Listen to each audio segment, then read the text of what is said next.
చాలా మంది పళ్ళు తీయించుకున్నాక ఒక పన్నే కదా, 2 పళ్ళే కదా, ఎలాగొకలా వేరే పళ్ళతో నమలొచ్చు అని అనుకుంటూ ఉంటారు. కానీ ఇలా తీసిన పన్నుని కట్టించుకోకపోవడం వల్ల చాలా మార్పులు జరుగుతూ ఉంటాయి. నోట్లో ఉన్న బ్యాలెన్స్ అంతా దెబ్బతింటుంది. జనరల్ గా పన్ను తీసిన వెంటనే ముందు పళ్ళు వెనక్కు పళ్ళు గ్యాప్ లోకి జరగడం వల్ల మీకు ఫుడ్ లాడ్జ్మెంట్ జరగడం, లేకపోతే జనరల్ గా లాంగ్ స్టాండింగ్ కేసెస్ లో తినడం కూడా చాలా ఇబ్బందిగా ఉంటుంది. అంతేకాకుండా ఫ్రంట్ టీత్ లో కూడా గ్యాప్స్ అనేవి వస్తూ ఉంటాయి. లాంగ్ స్టాండింగ్ ఇడెన్షులస్ కేసెస్ లో చాలా మందికి టెంపరోమాండిబులర్ జాయింట్ డిజార్డర్స్ కూడా మేము చూస్తూ ఉంటాం. సో ఇలా అవ్వకుండా ఉండాలి అంటే ట్రీట్మెంట్ ఆప్షన్స్ ఏంటి? జనరల్ గా పన్ను తీసిన వెంటనే ఫిక్స్డ్ గా మీకు పళ్ళు కట్టించుకోవాలి అంటే ఇంప్లాంట్స్ ఒక option and crown and bridge అనేది ఇంకొక ఆప్షన్. సో ఇంప్లాంట్ అంటే పన్ను లేనప్పుడు మేము అక్కడ దవడలో ఒక స్క్రూని పెట్టి, టైటానియం స్క్రూని, దాని మీద పళ్ళని కడతాము. సో దీనిలో అడ్వాంటేజ్ ఏంటంటే అడ్జసెంట్ టీత్ డ్యామేజ్ అవ్వకుండా ఉన్న బోన్ ని సహాయంతో సపోర్ట్ తీసుకొని మీకు క్యాప్ అనేది వస్తుంది. సో ఇది చాలా కంఫర్టబుల్ గా, న్యాచురల్ గా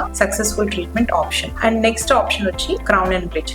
దీంట్లో పళ్ళు లేనప్పుడు అటు ఇటు పళ్ళ సపోర్ట్ తోటి లేని పళ్ళని కడతాం. సో దీంట్లో మెయిన్ డ్రాబ్యాక్ ఏంటంటే అడ్జసెంట్ న్యాచురల్ టీత్ ని గ్రైండ్ చేయడం వల్ల దాని ఎనామిల్ అనేది పోవడం వల్ల మీకు కొంతకాలానికి కానీ వెంటనే కానీ సెన్సిటివిటీ కానీ రావచ్చు.